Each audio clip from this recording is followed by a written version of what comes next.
भोपाल से प्रस्तुत हैं प्रादेशिक समाचार। नमस्कार, समाचारों के साथ मैं जितेंद्र रघुवंशी। पहले मुख्य समाचार। प्रधानमंत्री नरेंद्र मोदी ने पीठासीन अधिकारियों के सम्मेलन में कहा, लोकतंत्र हमारे स्वभाव और जीवन का अभिन्न अंग है। देश में कोविड के दोनों टीके लगवाने वाले पात्र लोगों की संख्या पहली बार एक टीका लगवाने वाले लोगों की संख्या से अधिक हुई और प्रदेश में भी टीकाकरण अभियान में लोगों ने फिर दिखाया जमकर उत्साह। अब समाचार विस्तार से। प्रधानमंत्री नरेंद्र मोदी ने कहा है कि हमारे देश में लोकतंत्र केवल एक व्यवस्था नहीं है, बल्कि ये हमारी प्रवृत्ति में भी है और जीवन का हिस्सा है।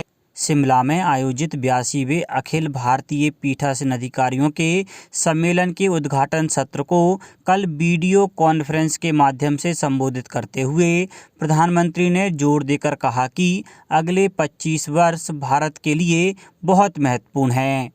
उन्होंने सांसदों से एक मंत्र को चरितार्थ करने का आग्रह किया और वह है कर्तव्य, कर्तव्य, सिर्फ कर्तव्य। प्रधानमंत्री ने एक राष्ट्र, एक लेजिस्लेटिव प्लेटफॉर्म बनाने और समाज के लिए कुछ विशेष कर रहे जनप्रतिनिधियों के लिए सदन में एक वर्ष में 3 से 4 दिन आरक्षित करने जैसे विभिन्न सुझाव भी दिए। मध्य प्रदेश विधानसभा अध्यक्ष गिरीश गौतम ने सुझाव दिया कि लोकसभा अध्यक्ष कुछ मार्गदर्शक सिद्धांत जारी कर सकते हैं जो देश की सभी विधानसभाओं में लागू किए जा सकें। श्री गौतम ने बिना बहस के पास होने वाले कानूनों और पीठासीन अधिकारियों की भूमिका के बारे में भी अपने विचार रखे।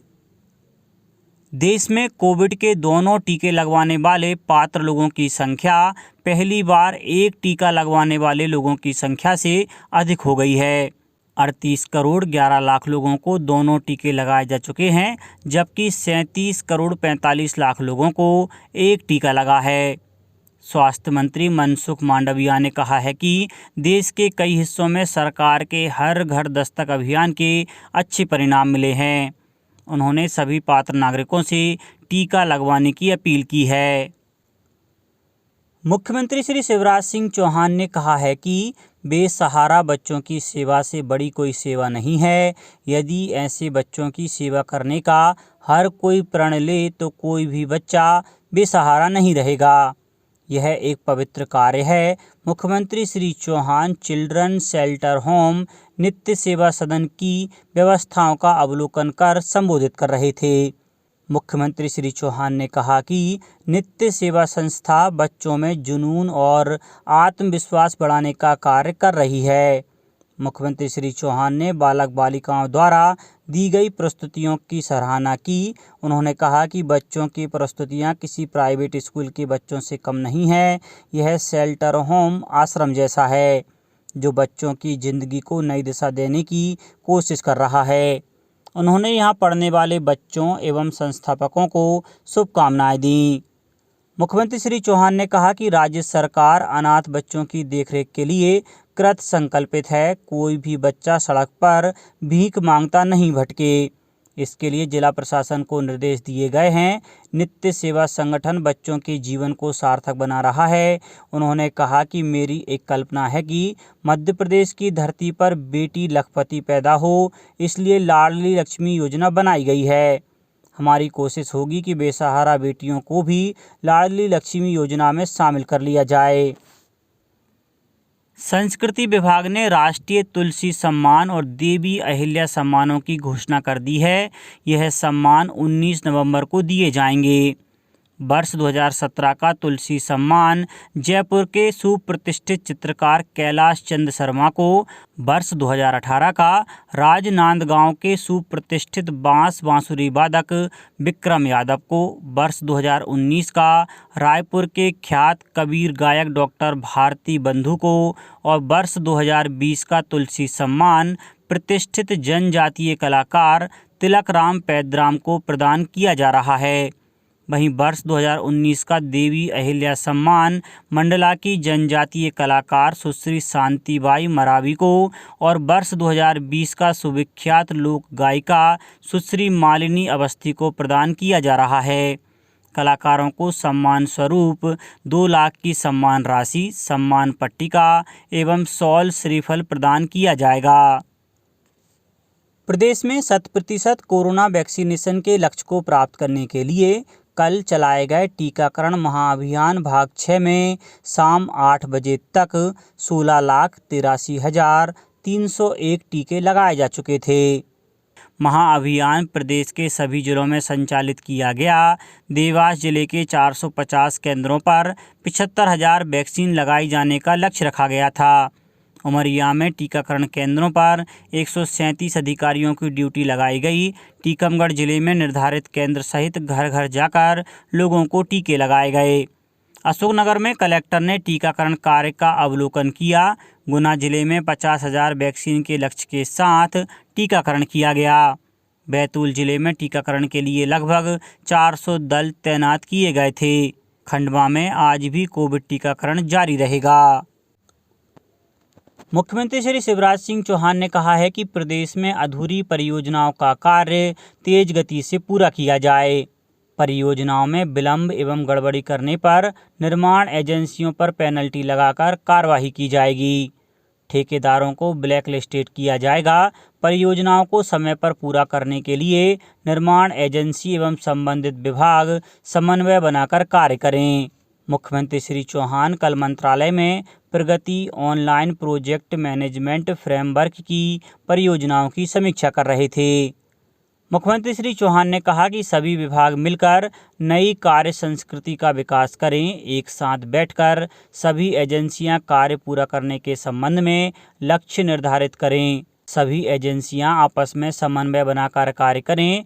मुख्यमंत्री श्री चौहान ने विदिशा जिले की कोठा बैराज परियोजना के कार्य की प्रगति की समीक्षा करते हुए विलंब का कारण पूछा। उन्होंने अप्रसन्नता व्यक्त की और जल संसाधन विभाग के अधिकारियों को समय पर कार्य पूर्ण कराने के निर्देश दिए।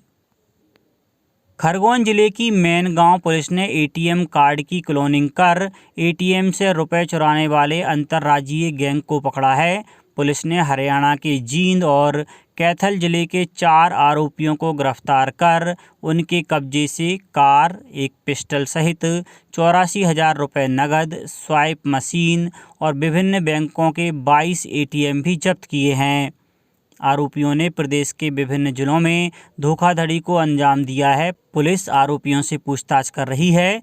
पन्ना जिले के देवेंद्र नगर तहसील के अंतर्गत ग्राम सकरिया के किसान नरबदिया घोसी के साथ भी 21 लाख रुपए की धोखाधड़ी का मामला सामने आया है।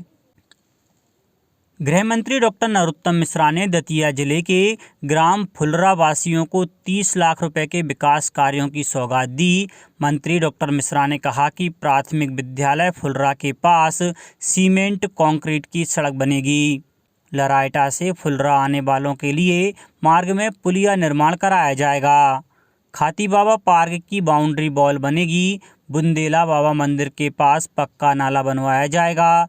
आंगनबाड़ी भवन की बाउंड्री वॉल और चबूतरे में मिट्टी का भराव भी कराया जाएगा, जिससे नन्हे मुन्ने बच्चों को परेशानी न हो।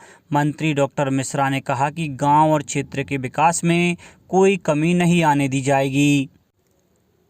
ऊर्जा मंत्री श्री प्रद्युम्न सिंह तोमर ने कहा है कि जब तक बाजार के अंतिम छोर पर ठेला लगाने वाले अंतिम पात्र पथ विक्रेता को ऋण नहीं मिल जाता, तब तक इसी प्रकार कैंप आयोजित कर ऋण वितरण किया जाएगा। ऊर्जा मंत्री ग्वालियर में प्रधानमंत्री स्वनिधि ऋण वितरण कार्यक्रम को संबोधित कर रहे थे। ऊर्जा मंत्री श्री तोमर ने ऋण वितरण कार्यक्रम में स्टेट बैंक ऑफ इंडिया के 40, पंजाब नेशनल बैंक के 65 एवं सेंट्रल बैंक ऑफ इंडिया के 102 हितग्राहियों को 10,000 और 20,000 का ऋण वितरण किया। ठेला एवं पथकर विक्रेताओं के ऋण प्रकरण प्रधानमंत्री स्वनिधि योजना में बनाकर नगर निगम द्वारा बैंकों को भेजे जाते हैं। इसके बाद बैंक वेरिफिकेशन करके लोन हितग्राही को वितरित करती है। नगर निगम आयुक्त श्री किशोर कान्याल ने कहा कि सभी पात्र हितग्राहियों को लाभ दिलाना हमारी जिम्मेदारी है। उन्होंने कहा कि प्रधानमंत्री स्वनिधि योजना में लोन लेने पर आपको जन धन योजना, मातृ वंदना योजना आदि का लाभ स्वतः ही मिल जाता है। मध्य प्रदेश में कोरोना की दूसरी लहर के दौरान लागू किए गए सभी प्रतिबंधों को हटा लिया गया है। शादी में मेहमानों की संख्या की लिमिट खत्म कर दी गई है। स्कूल, कॉलेज, हॉस्टल और कोचिंग क्लासेस भी 100% क्षमता से खुल सकेंगे। सीएम शिवराज सिंह चौहान ने बुधवार को सभी प्रतिबंध हटाने के आदेश दिए। यह कल से ही लागू हो गए। प्रदेश के सभी धार्मिक और सांस्कृतिक मेले भी हो सकेंगे। राजनीतिक, सामाजिक, धार्मिक और सांस्कृतिक चल समारोह भी निकाले जा सकेंगे। हालांकि मास्क पहनना और सोशल डिस्टेंसिंग के नियमों का पालन करना जरूरी रहेगा। वहीं रात 11 से सुबह 6 बजे तक लागू नाइट कर्फ्यू भी हटा दिया गया है। मुख्यमंत्री शिवराज सिंह चौहान ने स्वास्थ्य मंत्री डॉक्टर प्रभुराम चौधरी, चिकित्सा मंत्री विश्वास सारंग समेत सीनियर अधिकारियों के साथ बैठक की। उन्होंने कहा कि आवश्यक सावधानियों की शर्तों के साथ प्रतिबंध हटाए गए हैं। नाइट कर्फ्यू भी कल से ही समाप्त कर दिया गया। अब कुछ समाचार संक्षेप में। रक्षा मंत्री राजनाथ सिंह ने कल दतिया में पीताम्बरा पीठ के दर्शन किए। ग्रामोदय विश्वविद्यालय चित्रकूट में आयोजित दीक्षांत समारोह में कुलपति प्रोफेसर नरेश चंद्र गौतम ने राज्यपाल मंगूभाई पटेल का साल श्रीफल से स्वागत किया। समारोह में उपाधि एवं पदक भी प्रदान किए गए और भारतीय प्रशासनिक सेवा के अधिकारियों की 3 दिवसीय IAS मीट 17, 18 और 19 दिसंबर को भोपाल में होगी। अंत में मुख्य समाचार एक बार फिर। प्रधानमंत्री नरेंद्र मोदी ने पीठासीन अधिकारियों के सम्मेलन में कहा, लोकतंत्र हमारे स्वभाव और जीवन का अभिन्न अंग है। देश में कोविड के दोनों टीके लगवाने वाले पात्र लोगों की संख्या पहली बार एक टीका लगवाने वाले लोगों की संख्या से अधिक हुई और प्रदेश में भी टीकाकरण अभियान में लोगों ने फिर दिखाया जमकर उत्साह। इस बुलेटिन में इतना ही। घर पर रहिए, सुरक्षित रहिए और सुनते रहिए प्रादेशिक समाचार। नमस्कार।